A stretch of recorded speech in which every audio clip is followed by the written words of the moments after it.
శ్రీ సీతారామచంద్ర స్వామి దేవస్థానం భద్రాచలంలో వైకుంఠ ఏకాదశి ఉత్సవాల్లో భాగంగా 7వ రోజు స్వామివారు రామావతారంలో భక్తులకు దర్శనమిస్తున్నారు.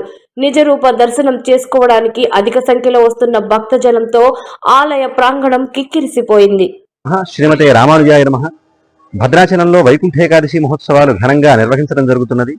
అందులో భాగంగా పగల్పత్తుత్సవాలలో రామచంద్రమూర్తికి దశావతార అలంకరణల క్రమంలో ఈనాడు 7వ రోజు స్వామివారికి శ్రీరామ రూపంలో అంటే ఆయన నిజ రూపంలో దర్శనాన్ని అనుగ్రహం చేస్తూ ఉన్నారు స్వామివారు. మనకి రామావతారం భగవానుడు ధరించినటువంటి అవతార కోటిలో మానవాళికి అత్యంత సన్నిహితమైనటువంటి అవతారంగా కొనియాడబడుతున్నది. రామచంద్రమూర్తి మర్యాద పురుషోత్తముడిగా విఖ్యాతి చెందినటువంటి వ్యక్తి సౌఖ్యం కన్నా ఎన్ని కష్టాలు రాని నష్టాలు రాని అనుకున్నటువంటి ధర్మం పైనే పెద్దపీట వేసినటువంటి అవతారంగా మనకి రామావతారం కొనియాడబడుతున్నది. అలా మనకి కొనియాడబడేటువంటి రామచంద్రమూర్తిని ఆరాధించటం వల్ల విశేషమైనటువంటి ఫలితాలను పొందవచ్చు అని మనకి పురాణాలు తెలియజేస్తున్నాయి.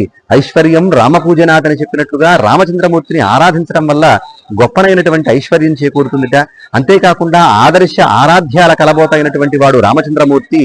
మాధవత్వాన్ని అంతర్గతంగాను మానవత్వాన్ని బహిర్గతంగాను చేసి ఇలా దేవమానుష లీలను చూపించి మాయా మానుష పురుషోత్తముడిగా విఖ్యాతి చెందినటువంటి రామచంద్రమూర్తి ఈనాడు మనకి రామరూపంలో తన నిజ రూపంలో దర్శనాన్ని కృపజేస్తూ ఉన్నారు. ఇలా ఉన్నటువంటి రామచంద్రమూర్తిని దర్శించడం వల్ల సూర్యగ్రహ సంబంధమైనటువంటి బాధలు ఏవైనా ఉంటే అవి తొలగిపోతాయని చెప్పడం జరిగింది. మనకి రామచంద్రమూర్తి యొక్క నామం తారకంగా, ఆయన యొక్క మంగళ రూపం ఉపాస్యంగా, ఆయన ఘన చరిత్ర మనకి పారాయణగా కొనసాగుతుందయ్యా. అంటే ఈ మూడిటి యొక్క కలబోతే మనకి రామచంద్రమూర్తి ఆయన వ్యక్తిత్వం గురించి చెబుతారు. అటువంటి దివ్యమైనటువంటి రామచంద్రుడిని దర్శించి తరించవలసిందిగా కోరుతూ జై శ్రీరామ్.